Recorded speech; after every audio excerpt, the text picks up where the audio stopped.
Hello guys, welcome to my YouTube channel. কেমন আছো তোমরা? এখন আমরা কথা বলবো হচ্ছে ইন্ডিয়ান এবং ইন্টারন্যাশনাল সিনেমার অনেকগুলো আপডেটস নিয়ে। তার পাশাপাশি এই ফ্রাইডেতে রিলিজ হওয়া কিছু সিনেমার first day box office collection নিয়ে কথা বলবো, যেটা আজকে চলে এসছে। তো চলো ভিডিওটা শুরু করা যায়। সব থেকে প্রথম যদি বক্স অফিস কালেকশনগুলো নিয়ে কথা বলি, যেগুলো কালকে রিলিজ হয়েছে যে ফিল্মগুলো, সব থেকে প্রথম যে ফিল্মটা আছে জাহ্নবী কাপুর এবং গুলশান দেবের স্টারার ফিল্ম, মানে হচ্ছে উলাজ। এই সিনেমাটি নিজের first day box office collection হলো প্রথম দিনে 1.37 কোটি টাকা। ইয়েস, এটা হচ্ছে নেট কালেকশনের কথা আমি বলছি, হিন্দি ভার্সনের নেট কালেকশন। 1,37,00,000 হচ্ছে হিন্দি কালেকশন। নেট কালেকশন খুবই জঘন্য একটা কালেকশন এসছে, এবং যেহেতু এই ফিল্মটায় কোনো বড় স্টার কাস্ট নেই, তাই জন্য এই ফিল্মটা থেকে সেরকম কেউ এক্সপেকটেশন রাখেও নি। তাও এটা যেটা এসছে একটা ঠিকঠাক নর্মাল, খুবই নিচের, তাও নর্মাল বলা যায়। তো 1,37,00,000 হচ্ছে উলাজের হিন্দি বেল্টের কালেকশন, নেট কালেকশন। এখন যদি কথা বলি হচ্ছে আমরা অরমে কাহা দামতে এই সিনেমাটির বক্স অফিস কালেকশন নিয়ে, তো এই সিনেমাটি টোটাল কালেকশন করেছে 2.90 কোটি টাকা। ইয়েস, 2,90,00,000 এই সিনেমাটি কালেকশন করেছে নিজের ফার্স্ট ডে বক্স অফিস কালেকশনের কথা বলছি আমি। দেখা যাক এই ফিল্মটা লাইফ টাইম কালেকশন কোথায় যায়। 850 টিকিট সেল করেছিল অজয় দেবগানের এই সিনেমাটি। মাল্টিপ্লেক্স ন্যাশনাল যে তিনটে চেঞ্জ হয়, পিভিআর, আইনক্স, সিনেপলিসে, টোটাল 850, যেটা সার্ফিরারও নিচে ছিল। তো 3 কোটি টাকা কালেকশন এসেছে first day box office collection, এবং 14 বছরে সব থেকে লোয়েস্ট কালেকশন অজয় দেবগানের কেরিয়ারে এই সিনেমাটি অরমে কাহা দামতা, যেটা 3 কোটি টাকা ওয়ার্ল্ড ওয়াইড কালেকশন। এবং হিন্দি নেট কালেকশন হয়তো আসবে 2 কোটির কাছাকাছি, ঠিক আছে। তো হিন্দি নেট কালেকশনটা আমি এখনও জানি না, ওই 2 কোটি অ্যারাউন্ড এরকম একটা প্রেডিকশন আমার আছে। দেখা যাক সেটা কী হয়। তো 3 কোটি টাকা এই সিনেমাটি ওয়ার্ল্ড ওয়াইডে কালেকশন করেছে।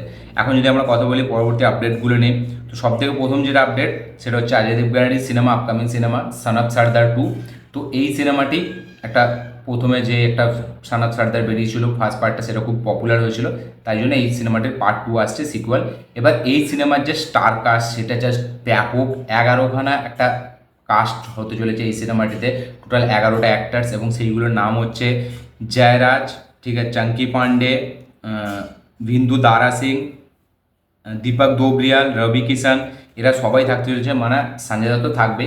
মানে একদম যারা খুবই একটা হেভি কমেডি করে, ঠিক আছে, করতে পারে, তাদেরকে রাখা হয়েছে এই সিনেমাটিতে। অ্যাসেম্বল একটা কাস্ট, 11খানা অ্যাক্টার্স এই সিনেমায় কাস্ট হয়েছে। দেখা যাক সন অফ সর্দার 2 কত বড় হিট হয়, এবং প্রথম পার্টটা যেই লেভেলে হিট হয়েছিল সেই লেভেলে হিট হতে পারে নাকি। এত বড় একটা স্টার কাস্ট নিয়ে এই সিনেমাটি কতটা বড় রেকর্ড করতে পারে বক্স অফিসে, এটাই দেখবার মতো বিষয় হবে। দেখা যাক কী হয়। আজকে নেক্সট যেটা আপডেট সেটা হচ্ছে বিজয় দেবরকোন্ডাকে নিয়ে। তো তার আপকামিং সিনেমা যেটা হচ্ছে VD12, যেটা ডিরেক্ট করেছে জার্সি সিনেমার ডিরেক্টর গৌতম তিন্নানুরি। তো এই সিনেমার অফিসিয়াল অ্যানাউন্সমেন্ট হয়ে গেছে। ইয়েস, এই সিনেমাটির অফিসিয়াল যে রিলিজ ডেট সেটা হচ্ছে 28 তারিখ 2025-এর মার্চ মাসের। ইয়েস, মার্চ মাসের 2025-এর 28 তারিখে এই ফিল্মটা রিলিজ হতে চলেছে। VD12 এখন নাম আছে, টাইটেল এখনও কোনো সিলেকশন হয়নি। এবং এই সিনেমার কিন্তু অলরেডি 60% শুটিং কমপ্লিট, 40% শুটিং বাকি। দেখা যাক এই সিনেমার টাইটেল কী হয়, এই সিনেমার টিজার ট্রেলারের জন্য আমরা কতদিন ওয়েট করতে হয়। আজকে নেক্সট যেটা আপডেট সেটা হচ্ছে আল্লু অর্জুনকে নিয়ে। তো আল্লু অর্জুনের পুষ্পা 2 এর শুটিং শোনা যাচ্ছে যে সেপ্টেম্বরের মধ্যে পুরোপুরি কমপ্লিট করে ফেলবে মেকার্সরা, ঠিক। বানি ব্যাস সে একটা ইন্টারভিউতে এটা জানিয়েছে যে সেপ্টেম্বরের 20 তারিখের মধ্যে এই সিনেমার পুরোপুরি শুটিং কমপ্লিট হয়ে যাবে। এবং আল্লু অর্জুনের যেটা নেক্সট ফিল্ম সেটা হতে চলেছে ত্রিবিক্রমের সাথে, যে ফিল্মটা একটা সায়েন্স ফিকশন, একটা মাইথোলজিক্যাল ফিল্ম যেটা হতে চলেছে মডার্ন টাইম লাইনের সাথে। সেই ফিল্মটা খুবই একটা বড় বাজেটের সাথে একটা হাই অকটেন অ্যাকশন ফিল্ম হতে চলেছে। সেটা ত্রিবিক্রমের প্রথম প্যান ইন্ডিয়া সিনেমা হবে। এই সিনেমাটি হচ্ছে আল্লু অর্জুনের নেক্সট সিনেমা। এবং তার পাশাপাশি বানি ব্যাস এটাও জানিয়েছে যে অ্যাটলিস্ট সাথে তার যে ফিল্মটা হওয়ার কথা হয়েছিল সেই ফিল্মটাও এখনও কথাবার্তা চলছে। সেই ফিল্মটা এমন নয় যে ড্রপ হয়ে গেছে, সেই ফিল্মটার সাথেও কথাবার্তা চলছে আল্লু অর্জুনের সাথে। দেখা যাক সেই ফিল্মটা কমপ্লিট হয় নাকি, এবং সেই ফিল্মটা আমরা ফ্লোরে ফাইনালি দেখতে পাই নাকি। কিন্তু এখন আল্লু অর্জুনের পুষ্পা 2 এর পরে নেক্সট যেটা কাজ সেটা হচ্ছে ত্রিবিক্রমের সাথে, এটা বানি ব্যাস একটা ইন্টারভিউয়ে জানিয়েছে। দেখা যাক সেই ফিল্মটার অফিসিয়াল টাইটেল, অফিসিয়াল অ্যানাউন্সমেন্ট আমরা কবে দেখতে পাই। নেক্সট আপডেট হলো সানি দেওয়ালের আপকামিং সিনেমা বর্ডার 2 থেকে। তো বর্ডার 2 এতে আয়ুষ্মান খুরানা এবং সানি দেওয়াল আছে, আমরা সকলেই জানি। তো এই সিনেমাতে একটা নতুন কাস্ট অ্যাডিশন হয়েছে, সেটা হচ্ছে দিলজিৎ দোসান। দিলজিৎ দোসান মানে সিঙ্গার দিলজিৎ দোসান, তাকে আমরা দেখতে পেতে চলেছি বর্ডার 2 এতে সানি দেওয়ালের সাথে সাথে। দেখা যাক দিলজিৎ দোসানের ক্যারেক্টারটা কতটা সুন্দর হয় এই সিনেমাটির জন্য, এবং এই সিনেমাটি দিলজিৎ দোসানের থাকায় পাঞ্জাবিতে কতটা বড় মানুষ ভিড় করে দেখে, এটাই দেখবার মতো বিষয় হবে। দেখা যাক কী হয়। আজকে নেক্সট যেটা আপডেট সেটা হচ্ছে কাঙ্গুবা থেকে। তো কাঙ্গুবার যে প্রডিউসার, ঠিক আছে, সে জানিয়েছে যে কাঙ্গুবার প্রথম পার্টটা তো কিছুজন ক্ল্যাশে আসবে, কাঙ্গুবার প্রথম পার্টের সাথে কিছু ক্ল্যাশ হওয়ার মানে কথা আছে। কিন্তু যখন এর সেকেন্ড পার্টটা আসবে তখন নাকি এই সিনেমার ধারে কাছেও কেউ ঘেঁষা ট্রাই করবে না, কারণ প্রথম পার্টটা যেখানে শেষ হবে সেকেন্ড পার্টটার যে একটা হাইপ জেনারেট করবে সেটার সামনে কোনো সিনেমা নাকি ক্ল্যাশ হওয়ার কথাও চিন্তাও করবে না, এরকমই জানিয়েছে প্রডিউসার। এবং একটা জিনিস যেটা দেখে খুব লাগছে যে প্রডিউসার কিন্তু খুবই কনফিডেন্ট এই ফিল্মটা থেকে, সে কিন্তু বারবার ইন্টারভিউতে বলছে যে গাঙ্গুবাজ সিনেমাটা অন্য ধরনের হতে চলেছে এবং সেটা তামিল সিনেমাকেও চেঞ্জ করে দেবে এরকম একটা সিনেমা। দেখা যাক তার এই কথাবার্তাগুলো সিনেমার পরে কতটা খাটে, কতটা ন্যায্য হয়, এটাই দেখবার মতো বিষয় হবে। দেখা যাক কী হয়। আজকে নেক্সট যেটা আপডেট সেটা হলো রামায়ণা থেকে নীতিশ কাপুর নাকি নীতিশ তিওয়ারি, তো তার আপকামিং সিনেমা রামায়ণা, যাতে আমরা রণবীর কাপুর, ইয়াস এবং সাইফ আলী দেখতে পেতে চলেছি মেন লিড ক্যারেক্টারে। তো এই ফিল্মে একটা অ্যাডিশনাল কাস্ট যোগ হয়েছে, কুনাল কাপুর, তাকে আমরা এই সিনেমাতে ওই এর চরিত্রে দেখতে পেতে চলেছি, ওই কি বলে ইন্দ্রদেবের চরিত্রে আমরা তাকে দেখতে পেতে চলেছি কুনাল কাপুরকে, এবং সেটা অফিসিয়ালভাবে এই সিনেমাটাতে কাস্ট অ্যাড হয়েছে। দেখা যাক এই সিনেমাটি মানে এই যে এত বড় কাস্টিংয়ের সাথে এখানে সানি দেওয়ালকে আমরা হনুমানের চরিত্রে দেখতে পেতে চলেছি, ইয়াসকে রাবণের। দেখা যাক ফিল্মটা কীরকম হয়। এই ফিল্মটা রিলিজ দেওয়ার প্ল্যান করছে মেকার্সের 2026-এর দিকে। দেখা যাক কতটা কী এগোয়। আজকের পরের আপডেট হচ্ছে টক্সিক থেকে।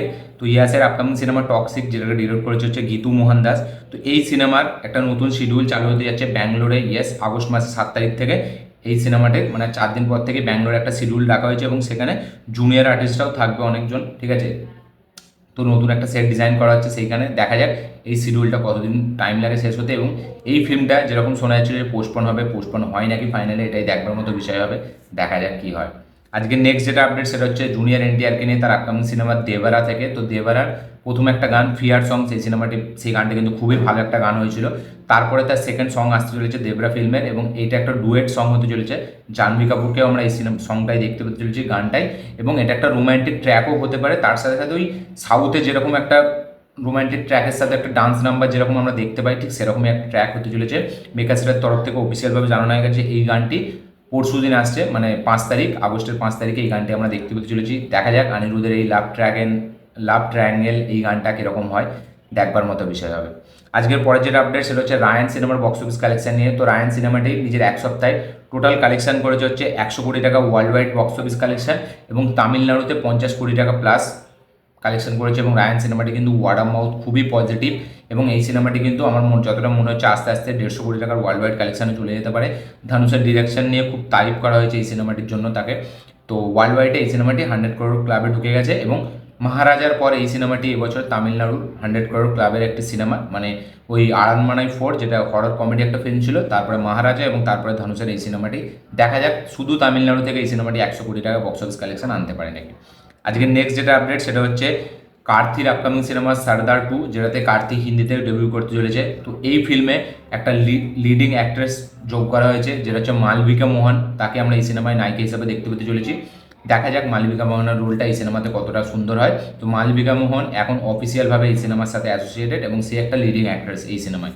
আজকে নেক্সট যেটা আপডেট সেটা হচ্ছে আমাদের গোড সিনেমা থেকে। থালাপতি বিজয়ের আপকামিং সিনেমা গোড, যেটা সেপ্টেম্বরের 6 তারিখে রিলিজ হবে, ঠিক আর 1 মাস পরেই।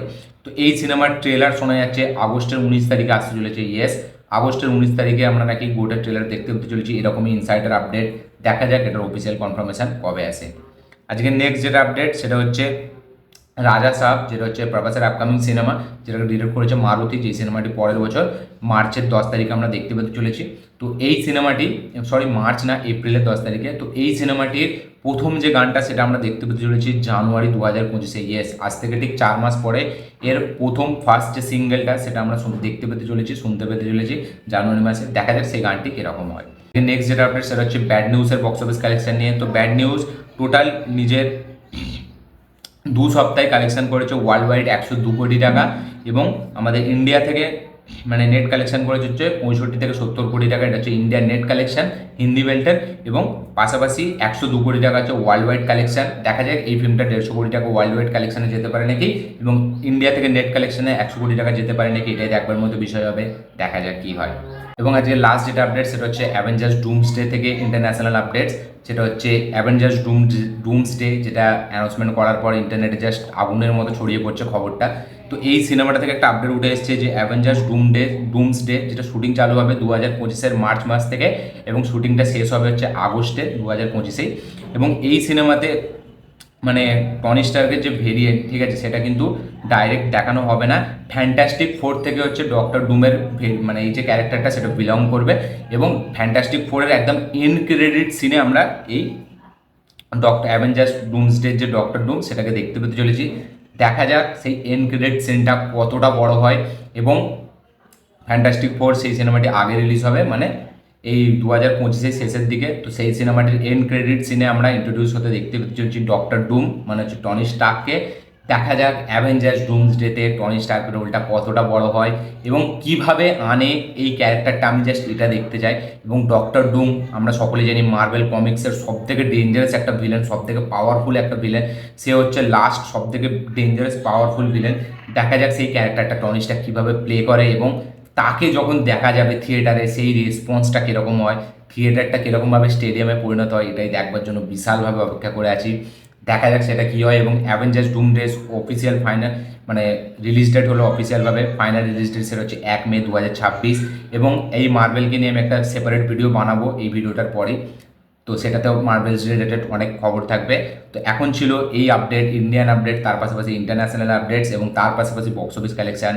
এই ভিডিওটা দেখে আপনাদের কি বক্তব্য অবশ্যই কমেন্টে জানাবেন। আমার এই ভিডিওটি ভালো লাগে থাকলে লাইক শেয়ার কমেন্ট করে দিন। চ্যানেলটিতে নতুন এলে চ্যানেলটিকে সাবস্ক্রাইব করুন, বেল আইকনটি প্রেস করতে ভুলবেন না। দেখা হচ্ছে পরের ভিডিওতে, ততক্ষণের জন্য বা।